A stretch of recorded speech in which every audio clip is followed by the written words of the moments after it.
Hei, tere tulemast jälle järjekordselt vaatama uut videot, kuidas ma teen siis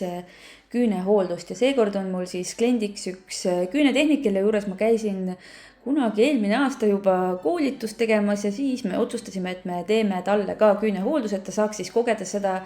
nii-öelda minu tehnikat omal nahal. Ja tal oli siis enda tehtud küünehooldus seal all ja iga kord, kui sulle tuleb ikkagi uus klient, siis varu aega, sellepärast isegi kui on sul väga hästi tehtud eelnev töö, siis alati tehnika muutmine võib võtta sult natuke rohkem aega kui tavapäraselt.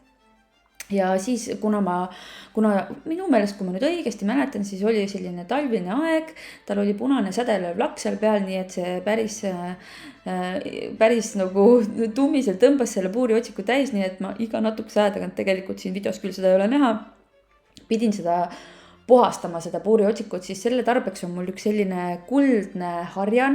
harjake, ühesõnaga sellega ma siis, see on niisugune metallist hari, seda on meil salonkaupluses müüa ka, nii et seda ma kasutan siis alati, kui mul tõmbab hirmus täis seda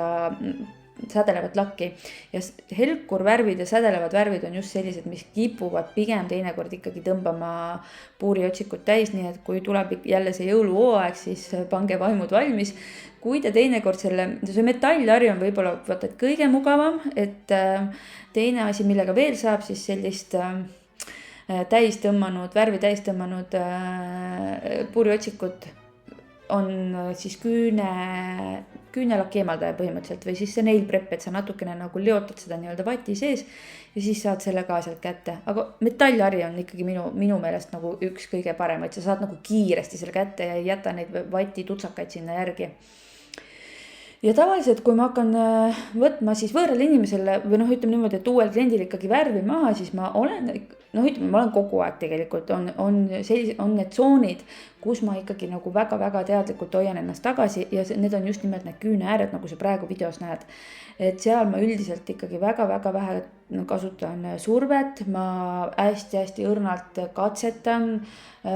üsna pinnapealselt lähen, et ma ei kasuta absoluutselt jõudu, et kui te praegu näete ka, siis minu missioon ei ole seda punast värvi sealt küünevalli juurest kiiresti kätte saada, vaid ma teen seda mitme raundiga. Just nimelt seetõttu, et mitte nagu siis küüneplaati kahjustada, et võib-olla kõige sagedasemad püsivuse vead, mis üldse küünetehnikutel ongi need küljed, sest et need külgedelt on üsna keeruline seda värvi kätte saada, siis kiputakse väga tugevasti viiliga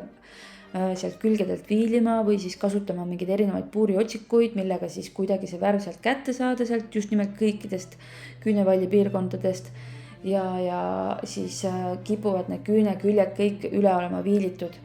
Ja nüüd siis siin on näha, et ma üritan lahti saada ühest õhumullist, mis on siis materjali all, aga kui te nüüd hoolikalt vaatate, siis alati, kui ma olen ikkagi selle punase värvi juba maha võtnud, siis punase värviga, kui te vaatate, siis tuleb seda tolmu, aga mida lähemale ma ikkagi küüneplaadile jõuan, siis tegelikult praktiliselt tolmu ei tule, et praegu küll videos võib tunduda, et issand, et kuna kiirendus on ka, eks ole,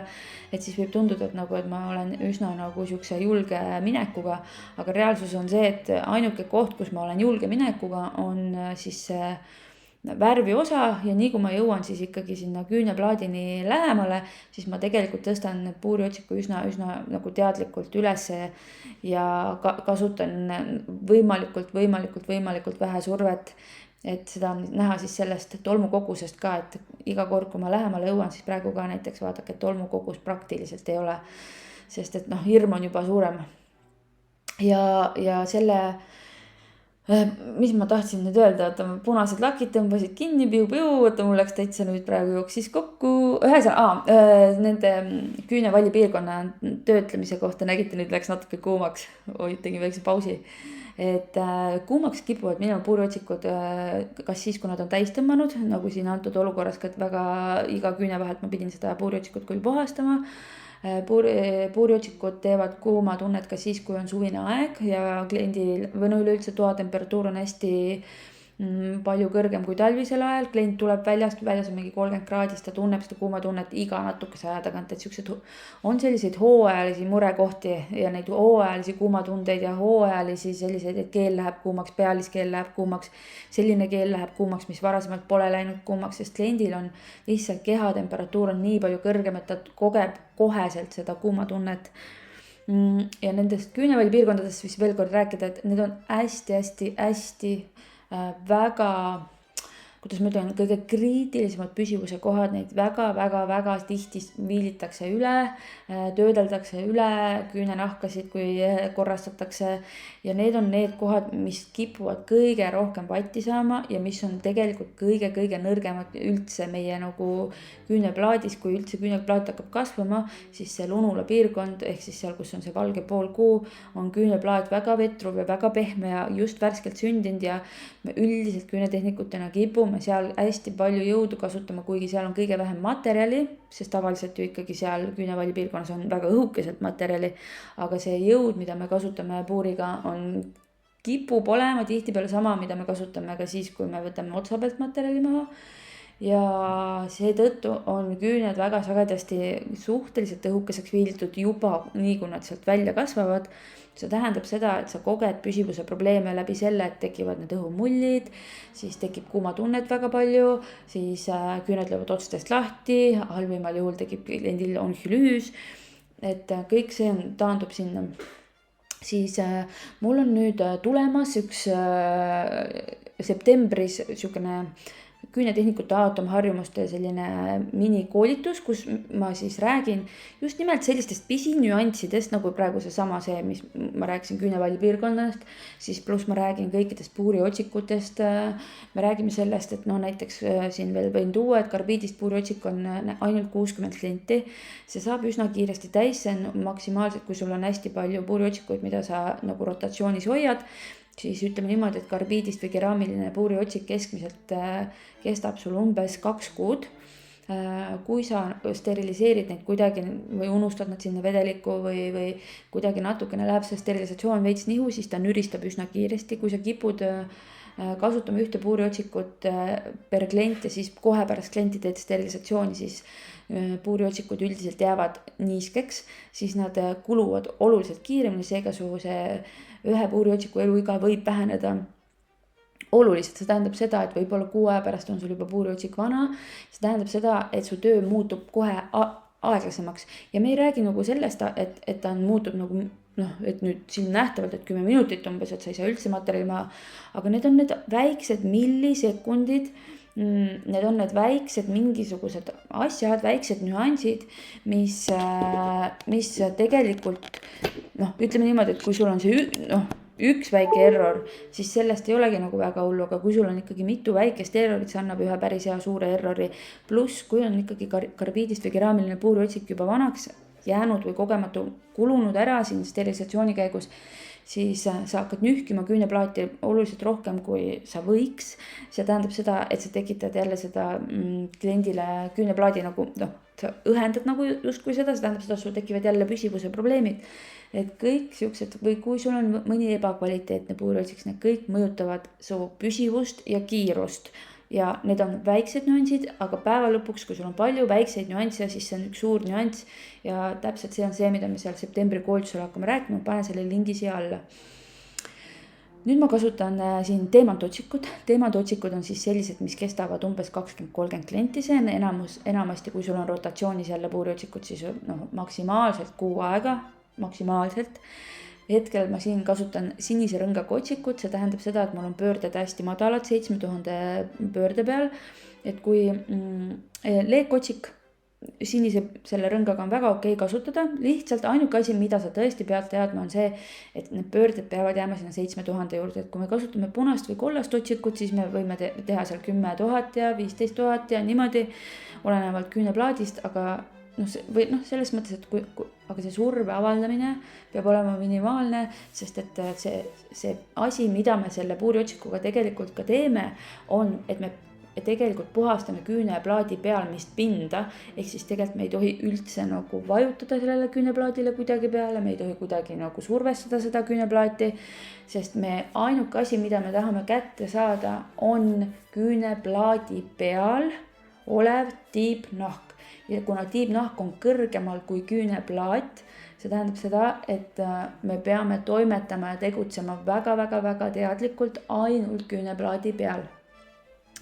Ja sinised need teemantotsikud nad on natukene tugevama või nagu jämedama karedusega, seetõttu me kasutame 7000 pööret, sellepärast et kui sa kasutad väga tugevaid pöördeid ja sinise puuriotsikuga, just nimelt teemantotsikuga, siis sa võid, kuna see lunula piirkond, millest me ennem rääkisime, on väga värske ja just värskelt sündinud küüneplaat, just värskelt tehasest välja tulnud, ta on väga pehme, ta on väga vastuvõtlik kõikvõimalikele vigastustele, siis kui sa kasutad sinise rõngaga puuriotsikut väga tugevalt, siis sa võid jälle teha küüneplaati õhemaks,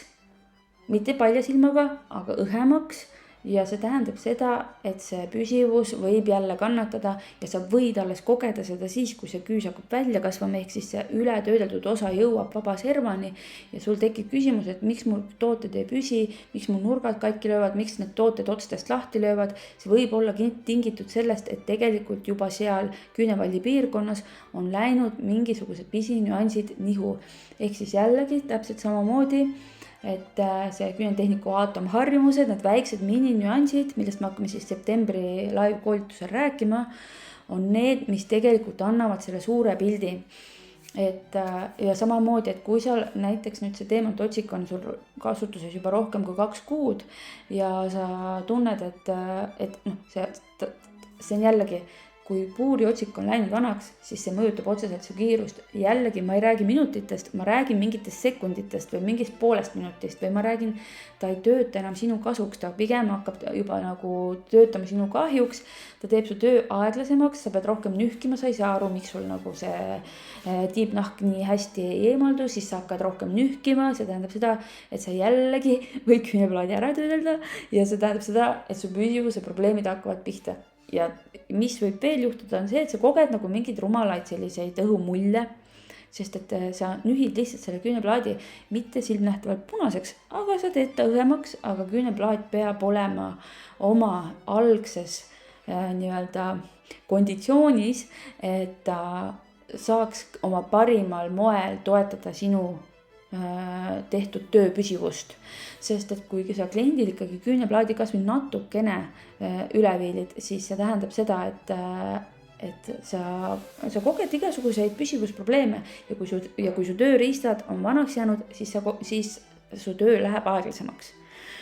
Nii et need on need teemad, need küünetehniku aatomharjumused, mis me võtame kõik läbi, alustades toolist kuni lõpetades siis ehituskeelidest, materjalidest, erinevatest asjadest, erinevatest teemadest. Et need on olulised, need väiksed aatomharjumused, mis igapäevaselt, ma ütlengi, et seal ongi nagu see, et teed ühe asja okei, on ju, aga enamasti kipub olema ikkagi neid nagu mitmeid erinevaid siukseid mininüansse, mis tegelikult, tõesti ma räägin see püsivuse ja kiiruse moment. Ja nüüd ma siis kuivatan küüneplaadi ja ma kasutan selleks Ritzi Nail Prep'i, aga kuna ta sisaldab ikkagi aquat, siis ma tulen sinna järgi ka selle pudelis Nail Prep'iga, et veel siis kuivatada küüneplaati. Ja mina küll, kes mind väga kaua on jälginud, teavad, et ma olen väga kehva primeri kasutaja, ma üldiselt väga vähe kasutan oma elus primerit. Siin ma tulen järgi siis aluskeeliga. Vaadake jälle üks siuke mikronüanss on see, et vaadake, kui te kasutate aluskeeli, siin antud juhul ma kasutan Ritzi Megabase'i, eks ole. Aluskeel, nagu nimi ütleb, on hästi vedel versioon ehituskeelist. Ehk siis ta ei ole kuidagi nagu keellakk. Ehk siis kui te kipute seda kasutama, mida ma ka aeg-ajalt teen, aga ma väga teadlikult valin neid inimesi, kellele ma seda Megabase'i sinna alla panen. Et kui on ikkagi tegemist, praegu kui te vaatate seda klienti, siis te näete, et tema ei ole väga siis nii-öelda, kuidas ma ütlen, väga sellise õrna, hästi õhkõrna nahakesega. Temal on natukene niisugune tugevam käenahk, see tähendab seda, et tal tegelikult loomult on suhteliselt tugevad küüned. Kuna ta on küünetehnika, ta teeb ise endale küüsi, siis ta on natukene oma küüned ise õhemaks siin teinud. Et siin tegelikult siin väiksel sõrmel oli mitu korda näha, et tal tekkis kuuma tunne ja kuuma tunne tegelikult tal tekkiski paljuski sellepärast, et tal olid küüned suhteliselt üle viilitud. Ja sellisel juhul tegelikult aluskeellakk on üks väga hea asi, mida kasutada pehmete küünte puhul. Aga kuna me kasutame siin akrüülkeeli, siis on väga okei kasutada seda aluskeeli. Et lihtsalt, mis ma tahan öelda, on see, et aluskeel ei pruugi iga kord aluskeel, just nimelt selline asi nagu aluskeel, kuna ta on jäik, õhuke keel, ta on pigem mõeldud nagu ehituskeelidele ja akrüülkeelidele, siis ta võib mõningatel juhtudel aluskeellaki ehk siis modelleeritud keellaki süsteemis veidike pahandust teha seetõttu, et ta ei paindu kaasa väga-väga pehmete küüntega. Et kui sul tuleb selline väga ületöödeldud küüneplaadiga klient ikkagi laua taha, siis on raber aluskeellakk üldiselt või siis väga klassikaline aluskeellakk on siis selliseks puhuks nagu kõige parem. Ja nüüd ma kasutan akrüülkeel, kes teab, kes on mind kaua jälginud, minu vaieldamatu lemmik. Ma kasutan, see on mul tõesti lemmik, kuna siin konkreetselt see küünetehnik soovis näha, kuidas ma akrüülkeeliga tööd teen, siis me sellisel pikkusel ma väga nagu tihti sellist akrüülkeeli ei kasuta, ma pigem läheks nagu mingisuguse ise tasanduvaga modelleeriks, aga kuna meil oli siin kokku lepitud, et ta tahab näha, siis ma kasutan. Ja akrüülkeel on selline, et tõesti tegelikult, siin ma teen küll 2 kaupa, aga ütleme nii, et sellise pikkuse puhul on väga okei isegi nagu teha 4+1. Et ta ei valgu kuskile, sa saad väga hästi selle siis nii-öelda voolida selle küünekuju täpselt nii, nagu sul vaja on. Kui küüned on kuskilt viltu, sa saad selle viltuse osa lihtsalt nagu õhus üles ehitada, kui on vaja kuskilt mingi nurk üles ehitada, saad õhus seda teha, sa ei pea kasutama sabloone. Ainuke asi, mida sa pead teadma, on see, et sa siis need küünevalli ääred teed võimalikult õhukesed ja selleks on sul siis vaja pintsli seda nurka aeg-ajalt kraadi muuta, nagu sa praegu näed ka, ma kasutan tippu, siis ma kasutan pintsli kõhtu ja ma teen ringiratast niimoodi, nagu ma vooliks ühte mingit toru näiteks. Et see sihuke toru emotsioon sellele akrüülkeeli tegemisel on hästi oluline, sest et kui sa kogu aeg patsutaks teda nagu sirge emotsiooniga, siis sa teeksid labidad küüned ja siis küünede kuju ei jääks üldse nagu nii ilus, kui sa tahaksid, sest ja palju tuleks seda viilimist ka, et ja siin ma kasutan, mul on kasutuses küll üks hästi vana mingi akrüülpintsel, see on sihuke suur, aga Ritsil on väga hea ka spaatliga pintsel, millega on hea tõsta siis seda materjali purgist, mis veel on hea, on Ritsi purgisüsteem, sest et kui sul on tuub, siis tuubiga tihtipeale on see, et see doseerimine ei pruugi nii hea olla, siis aga sa ei saa seda tagasi panna sinna tuubi, et Ritsi purgis on see, et kui sul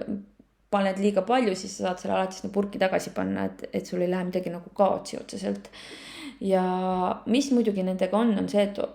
enamasti need pintslid, kui nad kogu aeg selle alkoholiga kokku puutuvad seal, see vedelik siis, millega sa seda akrüüli seal patsutad, siis ta kipub rikkuma need pintslid ära, nii et see on okei, et seda võib täitsa nagu teadlikult teada, et need pintslid kipuvadki väga sagedasti vahetuses olema, see on okei. Ja nüüd, kui te vaatate, siis ma teen tihti, minul on üks minu kiiruse, üks põhi võib-olla nüanssidest on see, et ma teen küünte kuju viilimist süsteemiga. Ma teen pikkus, siis ma teen küljed ja siin ma teen küll 5 korraga, aga muidu ma teen 10 korraga. Ja see on tõesti, see tundub ebareaalne, see tundub midagi, mis tundub üleliigne. See oli ka mulle esialgu, kui mul esimest korda koolitaja seda rääkis. Aga nüüd ajas on ikkagi see, et ma olen aru saanud, et sellist viilimissüsteemi igapäevaselt viljeledes, esiteks su liigutused muutuvad palju efektiivsemaks, palju kiiremaks, su käemotoorika muutub iga päevaga järjest paremaks ja see tõesti on nii suur mängumuutja, seda on isegi nagu see on ebareaalne, ma ütlen niimoodi, sest ma ei uskunud sellesse, ma kuulsin sellest esimest korda 2010, ma tõesti ei uskunud sellesse. Ma ei teinud seda ja ma ei viljelenud seda, kuniks ühel hetkel ma hakkasin koolitama ja mulle tundus, et mul on õpilastele mugavam ühte mingit liigutust selgeks teha läbi selle, kui ma palun neil teha 10 sõrmel korraga. Ja kui ma seda koolitusmaterjali kokku hakkasin panema, siis ma hakkasin klientide peal tegema neid samu asju, sest ma kogu aeg tahtsin nagu oma peas, kui samal ajal, kui ma tööd tegin, siis ma nagu üritasin kõik oma liigutusi sõnadesse panna. Ja siis ja ühel hetkel mul tekkis eureka, ma mõtlesin täitsa lõpp, et see on tõesti oluliselt kiirem teha kõiki 10 liigutust korda 10, pikkus korda 10, küljed korda 10, küünevalli juurest korda 10 ja see annab küüntele tõesti suhteliselt identse välimuse, sest motoorika on kogu aeg sama. Ja vaadake, nüüd ma teen C-kaart ja üks väga suur viga, mida väga paljud küünetehnikud teevad, on see, et nad teevad otstest C-kaare ära, aga nad ei lähe pärast küüne alla väikse sellise peenikese siis selle puuriotsikuga, et küüne alt vaadata üle, sest väga tihti satuvad mu juurde kliendid, kellel on küll C-kaar otstest tehtud, aga tegelikult kui sa küüne alla vaatad, siis see küüne all on paks materjal ja on nagu selgelt näha sellise nagu suure puureotsiku siuksed nagu viilimisjäljed, aga see töö ei ole alt ära lõpetatud. Ehk siis nagu kindlasti kasutage mingit väiksemat puuriotsikut, ma panen teile siia alla lingid ka, mida te saaksite kasutada, mis puuriotsikuid ja mis akrüülkeele ja kõik, ma panen kõik lingid teile siia alla, et meil on salonkaupluses täitsa olemas see väike puuriotsik, millega tegelikult küüne alt ilusasti küüs teha korrektsest, sest vaadake, kui te teete kunstküüsi, just nimelt selliseid, mida te nagu viilite kujusse, siis sinu kui küünetehniku ülesanne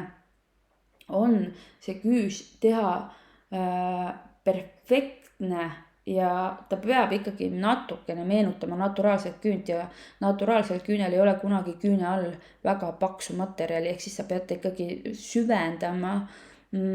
nagu siis selle keeli selliseks nagu kaussjaks küüne alt ja kõik siis altpoolt vaadates peavad ka kõik küüneservad olema ühepaksused,